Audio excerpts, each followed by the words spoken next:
pokwa lelo yo muto ye okozonga lolengo ya kite Nzamba pambola yo mwana Nzambe nyonso aza na esika oyo pepa mpona lokumu ya Nzambe pepa muto oyo aza na pema ya ofele bien-aimé na moment ebele baza na nkunda na moment ebele baza na bopito me yo Nzambe abateli yo nalingi mutu moko aza na esengo nalingi mutu moko apepa loboko pepa mpona lokumu ya Nzambe totelemi likolo mpona prière ouverture na biso bien-aimé telema likolo.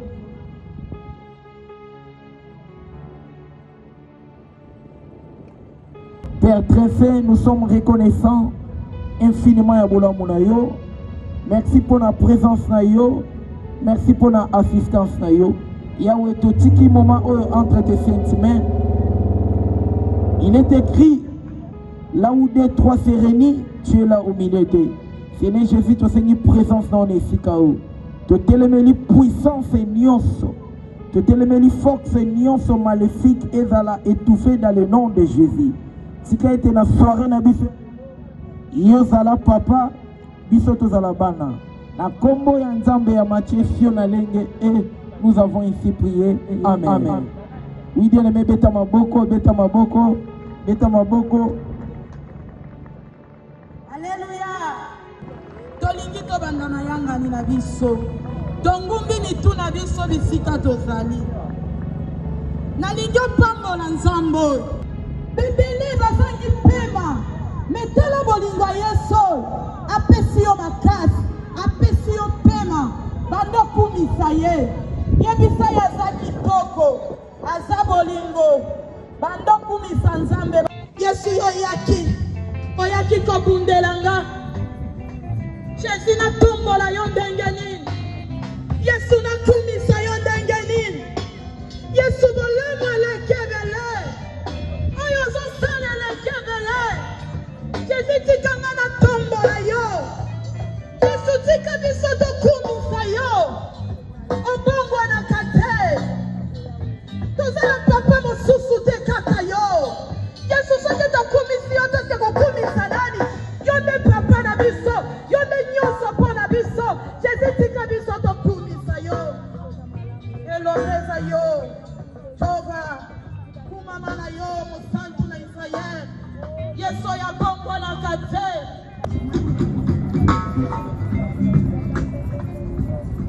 Yesu tomwama na yo. Ekimelo na biso. Tomwama na yo. Makasi na biso.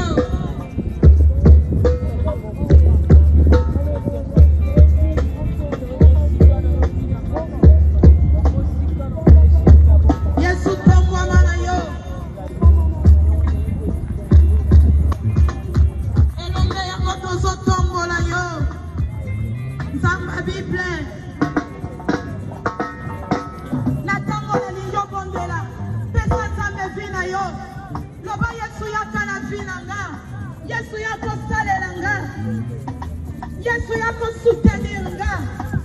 Loba na ye Yesu salela yo. Apesa yo oyo nyonso zala ngo bosenga. Yebisa Nzamba lokota vina yo. Loba Yesu change vina nga. Naleli mingi. Butu na moi. Naleli Yesu yaka. Lokota vina nga. Change vina nga. Bongola vina nga. Bongola lisolo vina nga tobondeli. Loba Yesu yaka. Yako sunganga. Jésus naleli pe mingi. Yesu lokota. Yaya bongola lisolo vina nga. Yesu lisolo vina nga kome lengi. Yesu yaka na vina nga. Jésus yako salela nga bolamu. Tango bolamu eleki te. Tango bolamu esili te. Yebisa Nzamba ya na vina yo. Yesu alokota vina yo. Achange vina yo. Batu bapeta pe lisolo vina yo. Loba na Nzambe na leli mingi. Tango bikamwe esili te. Tango bikamwe eleki te. binini. Yendo sala liloba mboko. Liloba suka kongo sepana yo. Yesu yo meri liloba. Yesu yo loba. Elobe soki yo lobi. Midi le menzamba pambola yo. Rapidement le programme Nabiso, lorsque j'invite adorateur Christian, Tobeti Maboko, Beta Maboko, Talifa et Femo bien-aimé, la ligne Moutoumoko za la connecter na Kitsa Lelo, la ligne Moutoumoko esprit nae et za la awa. Il est écrit, l'ère déjà là où est venu, les vrais adorateurs adorent le Père en esprit et en vérité.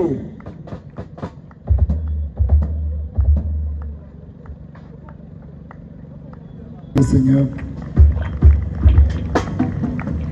Betela Nzambe Maboko, Betela Nzambe Maboko, en attendant l'ingénieur Fungola Bisso piano, Fungola Bisso instrument, sort au Misana 4-4, tu le fais, Fungola Bisso sort.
Seigneur, Betela Nzambe Maboko, Betela Nzambe Maboko, si tu es à côté les mains.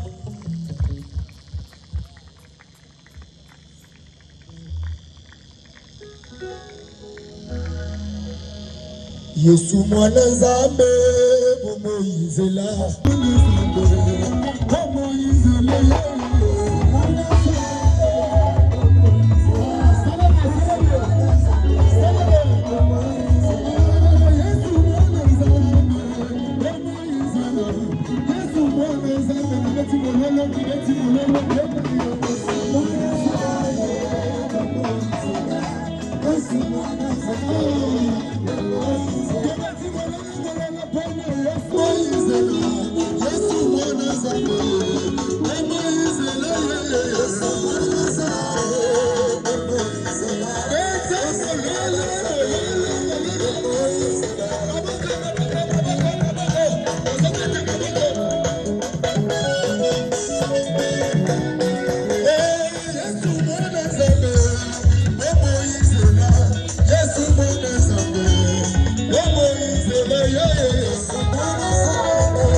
nalingi tosala geste moko prophétique.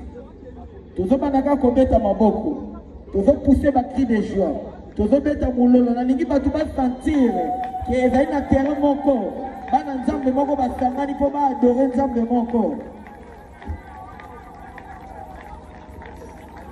Bien-aimé na nga invité, ye mabengaka ye Zambien, aza mwasi ya Zamba, ya mesana mingi na Zamba. Ye tango ozoyoka ressenti eno tango ozoyemba eza na puissance oyo ebimaka. Nazoyoka maboko na yo te, betango bien, osalango bien, omwana nzambe solosolo ye wana. Bien-aimé, oza prêt? Oza prêt? Oza prêt? Et lorsque j'invite l'adoratrice femme Tamar la lionne, tobeti maboko mulolo, mulolo wana beta mulolo ya songi. L'adoratrice internationale. Nous vivons la bazawa. Bana magenge me bazawa. Milolo.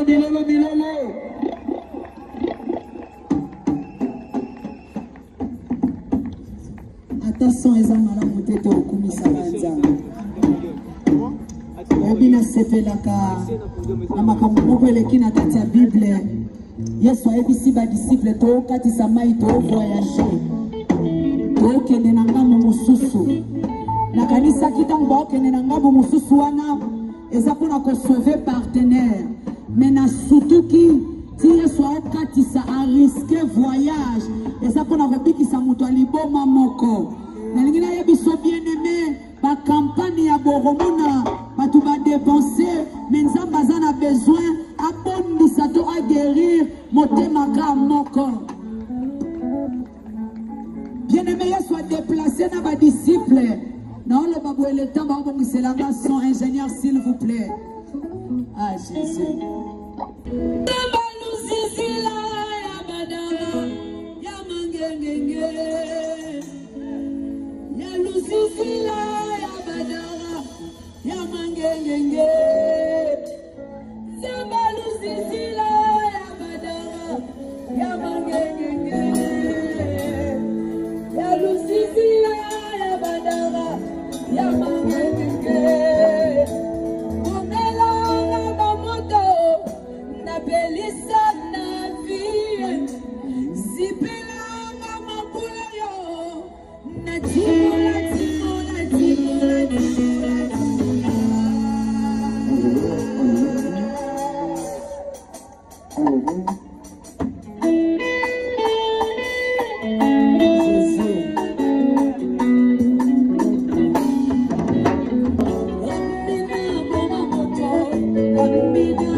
mbango tozo inviter les patriarches apporte Moulamba pour la service ya offrande na service ya enveloppe de beti maboko loke mosei na Nzambe les patriarches akopoussa na liboso bien aimé madame mpaka madame je te répondrai je t'annoncerai des grandes choses cachées bien aimé avant apôtre prophète bien aimé beta maboko pour le lokumu wa Nzambe. Est-ce que tokobeta la kolo yesu maboko makasi maboko wana eyokani te betela kolo mokili bamama badomine bapapa nde nazomona. Est-ce que bamama bazali bapapa to renforcer na maboko bamama tobeti milolo milolo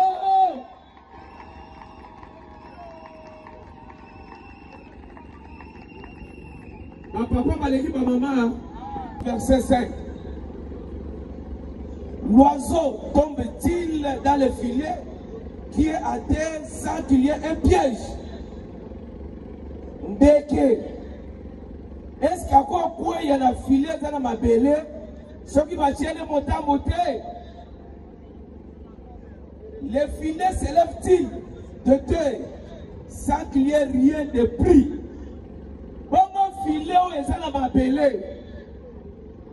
Est-ce que quand ndeke ce que l'on fait la quantité c'est que ndeke waza likolo tanga zokita na filet wa batiele na se kwa kanga na kata filet wana esengali motambo ezala batiele loko kwa tirer yeke akota na kata filet na kama filet pour ezala mabele pour kanga ndeke esanga na kata filet batamo tellement lumière oyo nazomona kuna bien te. Est-ce que ba protocole bazawana ba poussa na ba panier? Est-ce que le protocole bazawana otele magali boso awa nazolo ka mwasi moko to mobali moko ici que zami yo okonsala na $1000 $200 $100 ya hotela ngamba na mutambu Bible même mekaye otana soka kusala te filet ya mwana siko chaye loko la kata filet kwa ekangelo nyama usiweza nyama usiweza libala usiweza voyage usiweza santé kusala bisike zabio est-ce ozali mwasi mobali bisike zabio ozali okopusa na $100 otela nzambe na motambo. Est-ce qu'on compose à la biscuit Zamio? Ça m'a pas bon là. Tozana lemba s'il vous plaît. Est-ce que bana lemba tozali? Bana lemba tozali. Lemba Kishasa Est-ce que bana Kishasa tozali? Oh. Bana Kishasa tozali awa. Très bien. $10. Merci. Vous savez. Est-ce que dans la moutouté quand la biso à côté de l'Nzambe na motambo ozali? Est-ce que vous savez au côté de l'Nzambe na motambo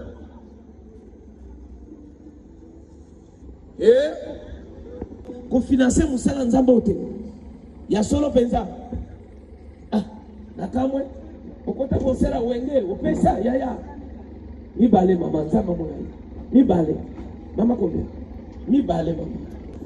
Merci. Bouger bisiko zali. Yebisande ko na opesi Nzabete. Yaya. Lobby. Awa limité 4 morts na le kaki place wana. Na ki aller comme retour. Mais yo mati moto, yo aussi ba transport oye. Ya opesi Nzabete merci de l'offrande 2000 francs. 2000 francs. Ya opesi Nzabete 2000 francs. Comment ça a été communiqué? Ouais, dans une semaine, en plus, adresse l'union service de la mission. Autre place, comment ça va? Et c'est comme ça. Et tiens, on va te m'avoir bakasi. Yama pote. Non. Yamela ma pote, la robette m'a pas fait le bakasi. Adorateur. Gloire à Dieu. Thomas Sakomi. Voilà. Adorateur Nathan Jordi dans le bas. Non, ça y a Thomas, le rôle a commis pour ça. Adorateur Nathan Jordi. Poussana. Adorateur va bien Poussana déjà libéré. Il y a son enveloppe. Tout le monde a souka. Adorateur va sauver dans bazar ou bazar. Matin déjà, s'il vous plaît. Dans son adoration, Dieu aimé.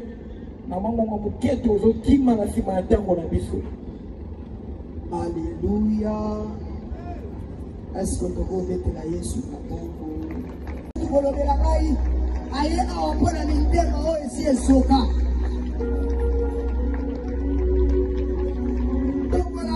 So santira mo, no tombola nzambe tombola. So santira mo oloba na bino masika lobako.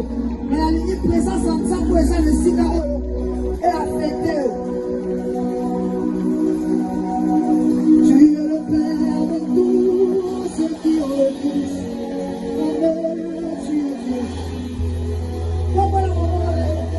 Tu remplis, Seigneur.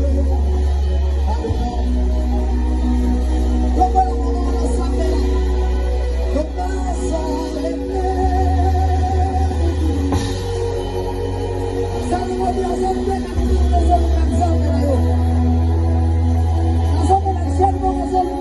bien, c'est tout un défi. Tu es le Père de tous.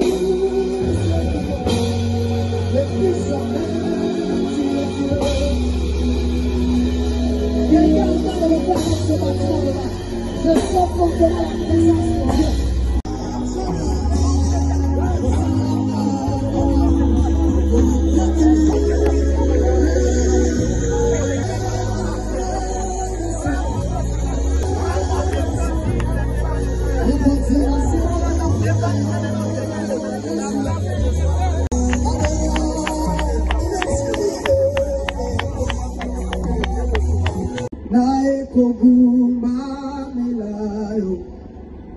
Liboso na yo na pusani na ekogumba melayo maboko na ngana tomboli na ekogumba esiko zalo koloba mo yema yawe ya na ekogumba melayo Yeba Yahweh, Yahweh, Yahweh, Maboko Nangana,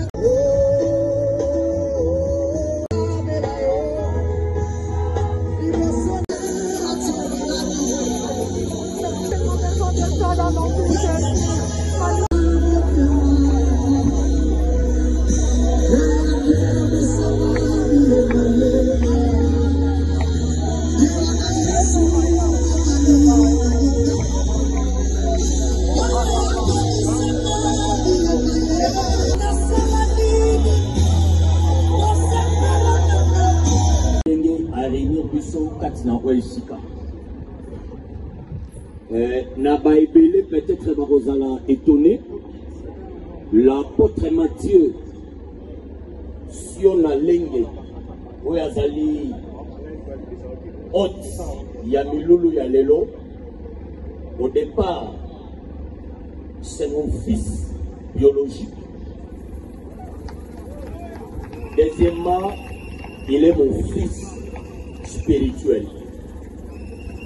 N'apprécie Nzambe merci pour le parcours. Il y a l'homme de Dieu depuis à Botami, à Koli, à Bandi ministère qui nous lelo oyo yako sanisa bana na Nzambe katikati na oyo sika. C'est vraiment une bénédiction pour nous. Bénédiction pour l'église corps du Christ. Bénédiction pour sa famille biologique. Et bénédiction pour le peuple de Dieu. Comme on a Bantoma Yanzambe, Toyakatikona Isika, c'est une bénédiction. Je vous dis frère, c'est vraiment un homme de Dieu. Il est apôtre. Et Nzambe a bengiye, Nzambe a tcheli kapo, ya lisakoli katinaye, Nazo bisalisanga na Nzambe. Aza mutu Nzambe. Toyoka ye. Tosala attention. Tondima na oyo ntoma na Nzambe matie sio na lenge aza koyebisa biso. Voilà pourquoi nous avons invité ensemble chez ton côté les Mabisika Tozali. Nous voulons accueillir l'homme de Dieu. Nous voulons accueillir l'hôte de ce soir. En tout cas, avec honneur, avec plaisir, avec joie.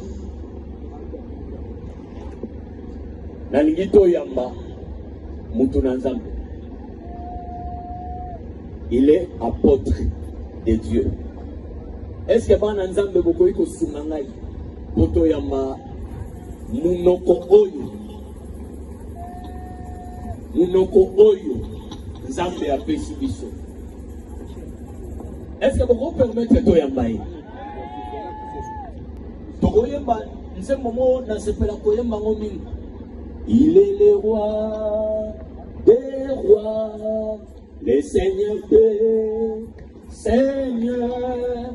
Son nom c'est Jésus, Jésus, Jésus. Oh, est-ce que Bayebi va continuer à faire louange ou à quai? L'état moi bon c'est la mission poule avant toi y a un tomate au lindi éclairage ça la peine normal. Bon même mission en louange moi il y a quelques secondes.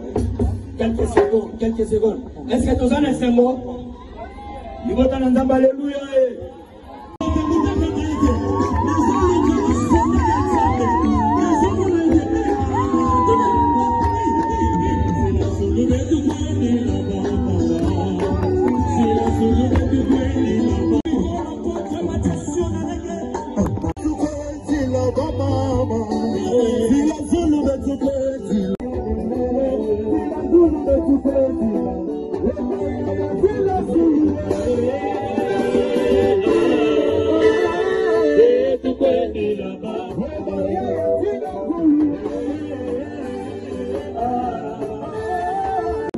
Et salut pendant mon sang qui se connaît à Diabolo. J'aimerais te rassurer que la présence de Dieu. Quelqu'un m'a pas bien entendu. Je disais que la présence de Dieu.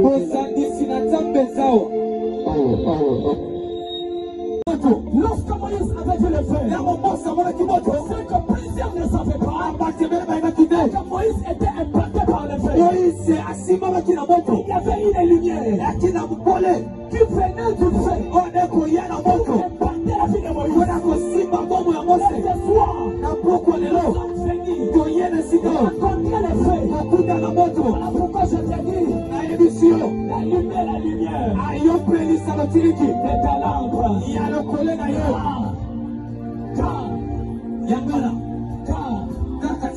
Ce soir, le Seigneur Yahweh va t'impacter.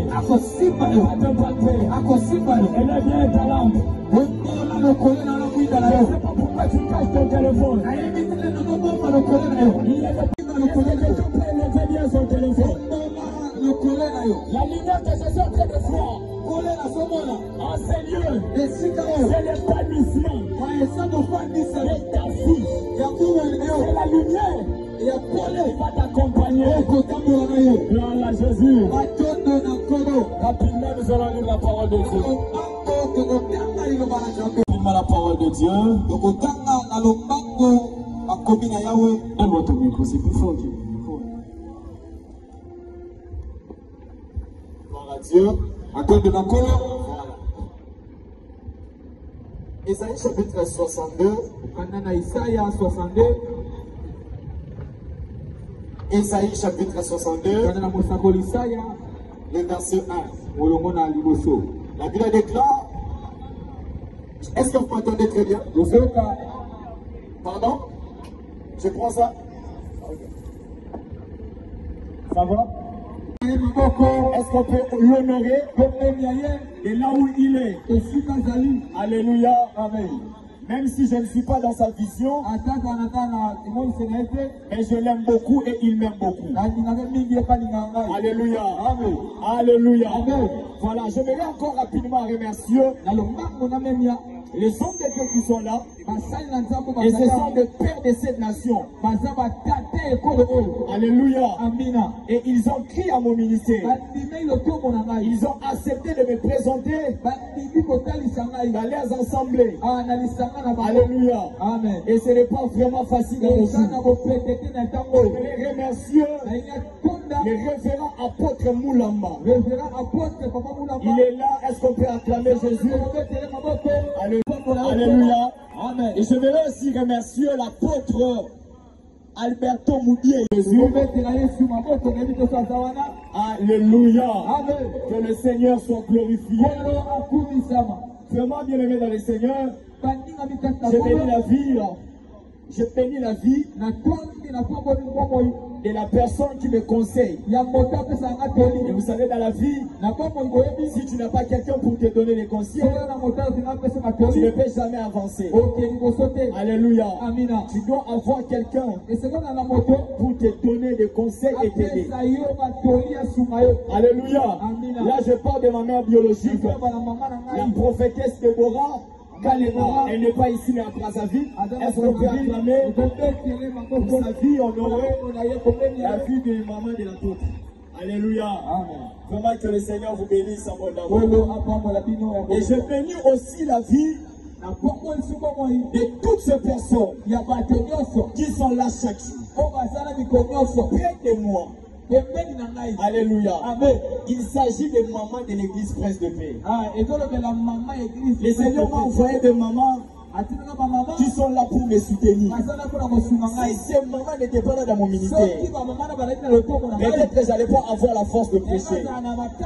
Alléluia. Amen. Mais ces mamans sont là chaque jour. À l'église, ils viennent dans tous les cultes. Chaque jour, ils sont là. Elles sont là. Alléluia. Amen. Il s'agit des mamans des Princes de Paix. Ils sont vraiment nombreux. Est-ce qu'on peut acclamer pour eux? Si tu viens le mardi, tu vas les voir. Alléluia. Est-ce que quelqu'un peut acclamer? Voilà, que le Seigneur soit glorifié. Je bénis la vie de mon père biologique, le révérend apôtre Alfred Lengue. Pour mon père, vous savez, si vous me voyez comme ça avec le courage, l'énergie de vous prêcher, vous pouvez répondre à votre place, s'il vous plaît. Je vais faire appel à cet esprit qui est le Saint-Esprit de Dieu. Seigneur, nous te prions, Seigneur. Parlez-nous, mon Dieu. Et l'année passée, je me suis réveillé le matin. Et j'ai dit, comment je peux commencer? J'avais l'argent dans mon compte. Et j'ai dit, comment je peux commencer? Et le Seigneur m'a dit, crois avec la force que tu as. Je dis à Dieu, je n'ai pas des expériences. Je n'ai pas la motivation. Comment je peux le faire? Il m'avait dit, va avec la force que tu as. Et à ce moment, j'ai compris quelque chose. Pour parler à une nation, cela ne demande pas de grade, cela ne demande pas de statut, mais cela demande une personne qui a l'amour.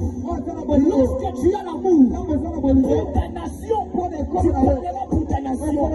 Et lorsque tu n'as pas l'amour pour ta nation, tu ne parleras pas pour ta nation. Le thème que nous allons parler, c'est pour l'amour de ma nation. Je ne me tairai point. La nation n'est pas les minéraux. La nation n'est pas les territoires. Mais la nation, c'est le peuple. J'aimerais dire à quelqu'un, le Seigneur peut tout te donner. Mais si ta nation ne va pas bien, tu ne peux jamais réjouir de ce que le Seigneur t'a donné. Alléluia. Alléluia. Vous savez bien aimé, il y a plusieurs personnes que le Seigneur les a préparées pour élever des nations, pour bâtir des nations, mais ils ne le savaient pas. Il y a plusieurs que le Seigneur même élevé. Il ne savait pas que son élévation, c'est pour sa nation. Tu ne peux pas dire que tu aimes ta nation sans pourtant parler de ta nation. Alléluia. Voilà. Lorsque nous parlons de la Bible, alléluia, parce qu'il y a quelqu'un qui me pose la question. Est-ce que c'est que tu es en train de prêcher?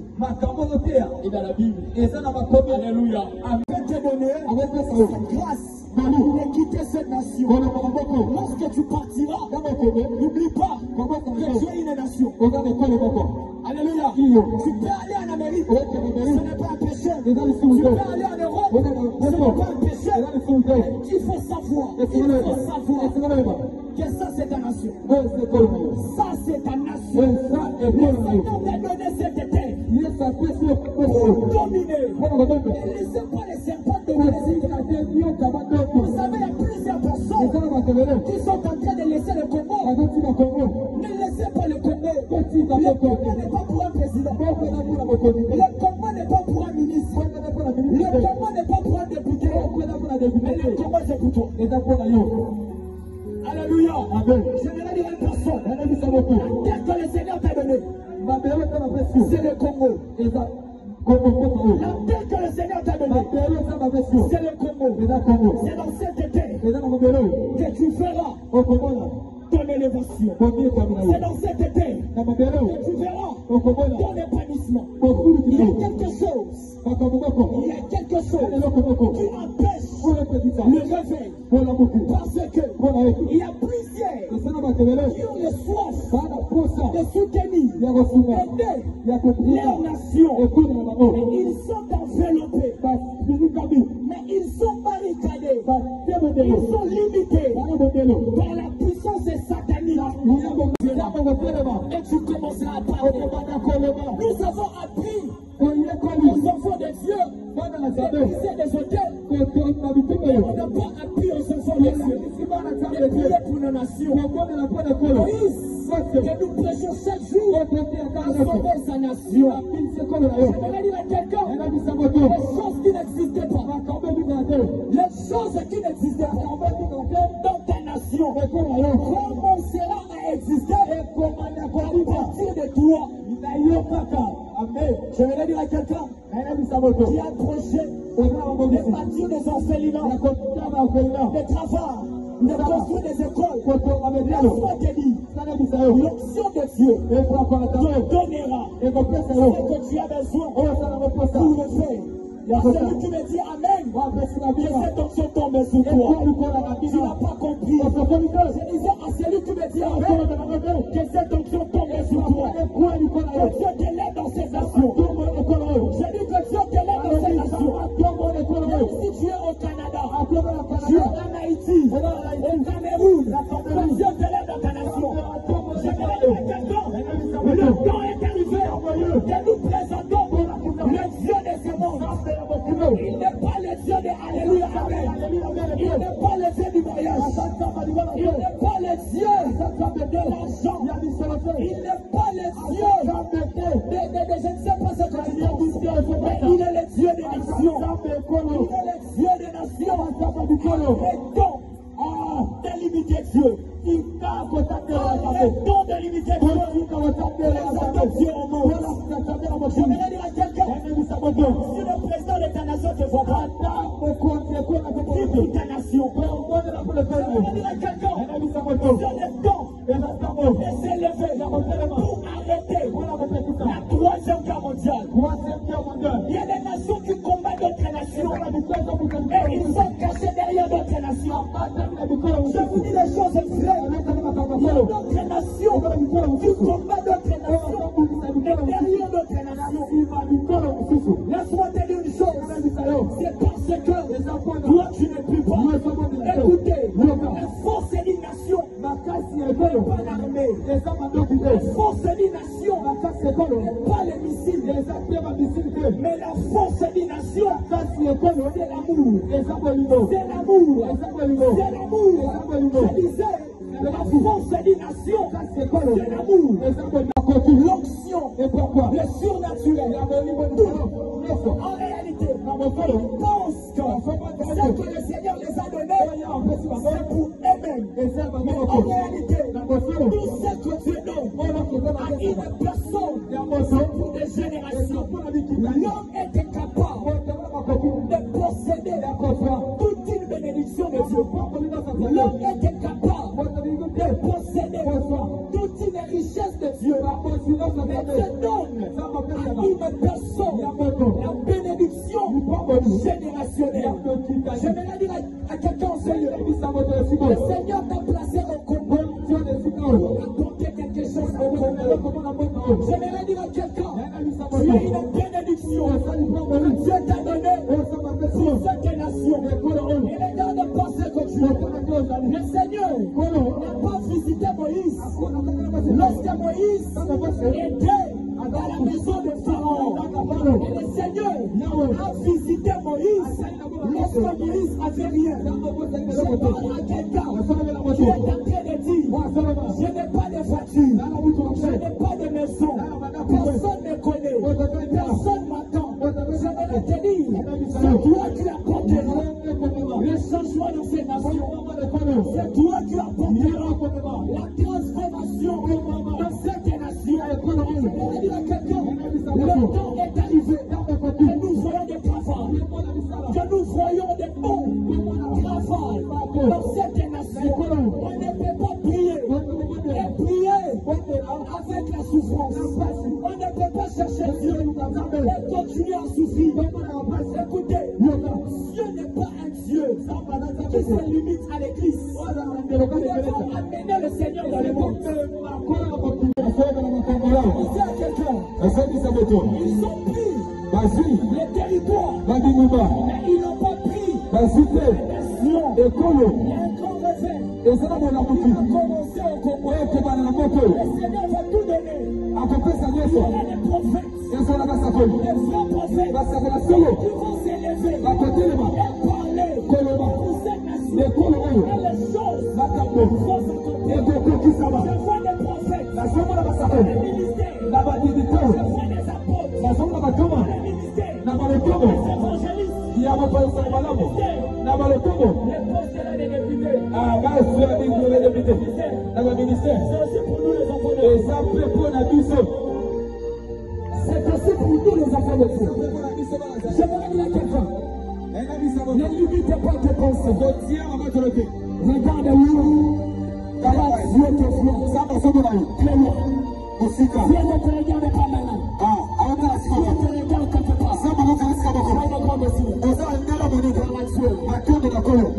Ne sois pas pressé à parler. Je vais nous libérer. Là où tu es, nous allons prier pour le Congo. Nous allons prier pour le Congo. Que Dieu bénisse les gens qui sont là. Tu vas faire cette prière avec moi. Pour cette place. Tu vas dire à Dieu que la guerre s'arrête. Que la guerre s'arrête. Dans cette nation. Confirmez la paix dans cette nation. Tu vas refuser la guerre dans cette nation. Refuser la guerre dans cette nation. On peut commencer à prier. Commencer à prier. Prions. Allez, on commence à prier pour la nation.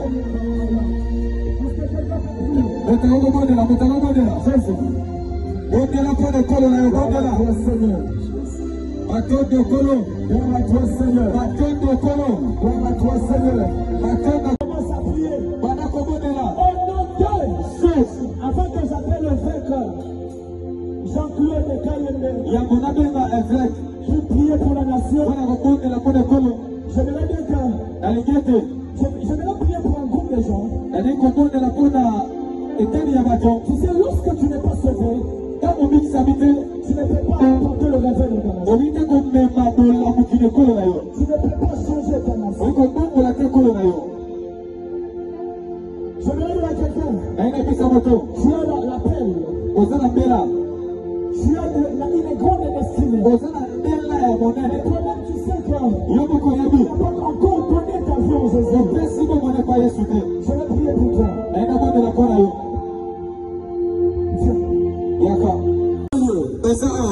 Changez-moi le sens, s'il vous plaît.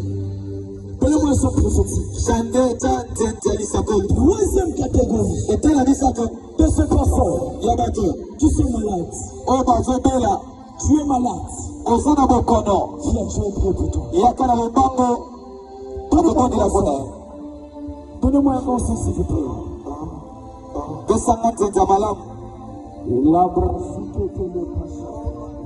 Jésus.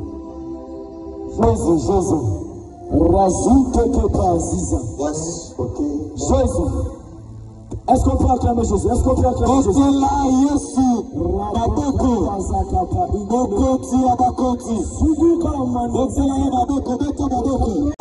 Le clair, estimez-vous là, mon frère.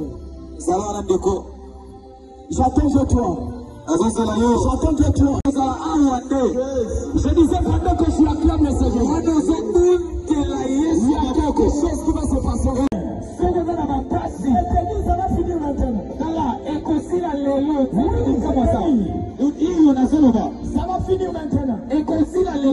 Je vais inviter les hommes de Dieu. Nous allons prier pour eux.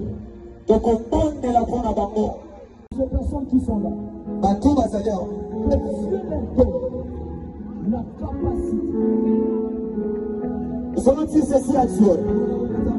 Que Dieu leur donne la capacité, la force, l'option de réaliser ce que lui-même le Seigneur avait dit d'aller. Ils ont une grande destinée. Ils ont besoin de l'option. Là où tu es, est-ce que tu peux lever ton main? Est-ce que quelqu'un peut commencer à prier? Commencer à prier. Quelqu'un peut...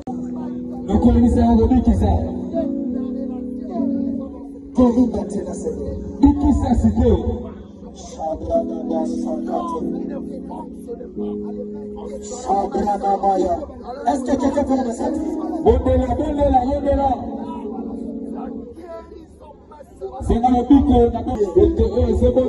C'est que Dieu bénisse celui qui est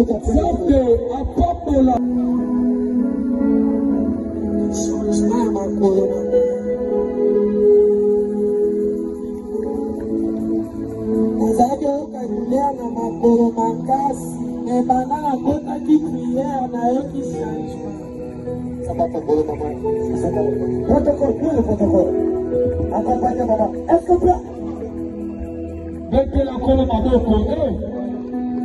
Mettez la Yesu à Boko pour le micro. Est-ce qu'on peut acclamer Jésus? Mettez la Yesu. Nous allons écouter cette prière. Je vais inviter le frère. Jean-Claude Kayembe, il va prier pour la nation, pour le Congo. Je dis pour toi, Jean-Claude Kayembe. Est-ce qu'on peut acclamer Jésus? Pour commencer l'œuvre de Dieu, nos prix de vie.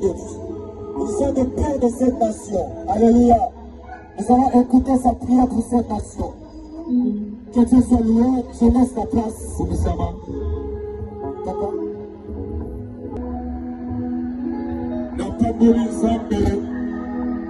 Pour le prophète Matthieu, donnez-moi le drapeau.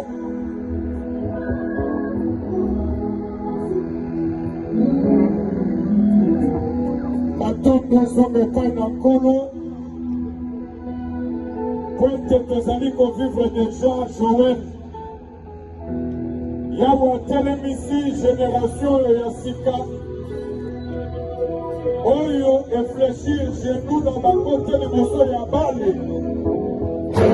Et Seigneur, il doit soutenir Bango, doit accompagner Bango, une nouvelle génération qui va changer cette nation. Soka numéro, Loma, Amen. Tu m'as dit, tu es en train d'élever une nouvelle génération qui n'a pas fléchi les genoux devant les balles. Cependant, que d'autres personnes dans des cabanes juifs, dans des loges, mais lui n'a pas fléchi les genoux père. Où est davantage? Brille salaire. avec les oracles célestes. Tel que tu m'as parlé, par son canal, ton serviteur l'apôtre Matthieu, que les âmes perdues soient sauvées, par lui que la malade soit guérie, déverse les doubles portions de l'onction sur lui. Que celui qui te bénira, que l'Éternel les bénisse. Que celui qui te combattra, les jours comme la nuit, que l'Éternel les rencontre sur son chemin. Que l'Éternel est Dieu de ton père, les patriarches, Alpha et Négré, marche avec lui. Il te fasse traverser les océans, les montagnes. Il te fasse rencontrer avec les grandes nations au nom de Jésus. Que tu ne manques rien en termes de finances. Que tu deviennes fort, fort riche. Que l'Éternel te fasse grâce de marcher avec lui. Je ne dirai pas jusqu'à ta mort. Non, tu ne mourras pas.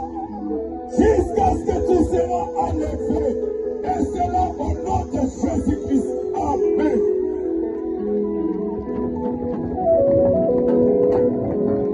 Acclamez pour rendre les actions de grâce. À présent, bien-aimés, nous honorer cette onction, nous honorer cette vase avec l'offrande des prophètes. C'est pas ça que c'est une bonne offrande. Je ne sais pas te demander le montant. Il n'y a pas de là. Tu peux venir bénir des Dieu avec l'offrande des prophètes. Tu peux avancer. La sensibilité, merci. Ah, bon Bélissatos, on va adorer le Seigneur par les rap. Et puis on va finir ici. Amen, amen. Amen, amen. Amen, amen. Alors, deux autres, on la refait ensemble. Ça dit Satan a échoué. On dit Satan a échoué. Tu reconnais, n'est-ce pas? Tu reconnais, n'est-ce pas? Nazo Kabinote. Satan a échoué. A échoué.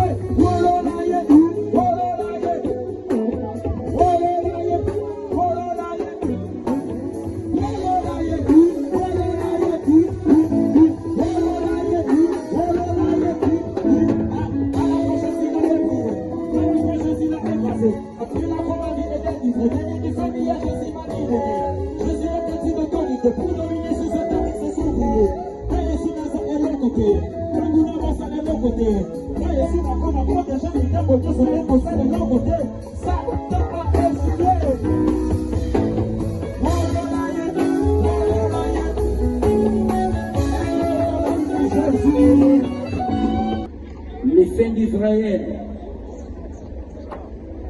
le Père absolu, l'amour inconditionnel, Yoshua HaMashiach. Papa, nous sommes reconnaissants infiniment à Bola Monayo. Au bandaki na bisoloko la Alpha, ou enchaîné bisoloko l'Emmanuel, Père Souki na bisoloko la Omega. Il est écrit, toi qui fais au-delà de ce que nous croyons et au-delà de ce que nous demandons. Tu dis chemin de retour ya moko na maboko ya Nzambe. Batela bango mutu ko bakomata ezanga miso ezanga matoi. Yozala papa, biso tozala bana. Dans le nom de Jésus-Christ de Nazareth, lettre le bibongo, amen. Il y a les Nzamba Pambolayo.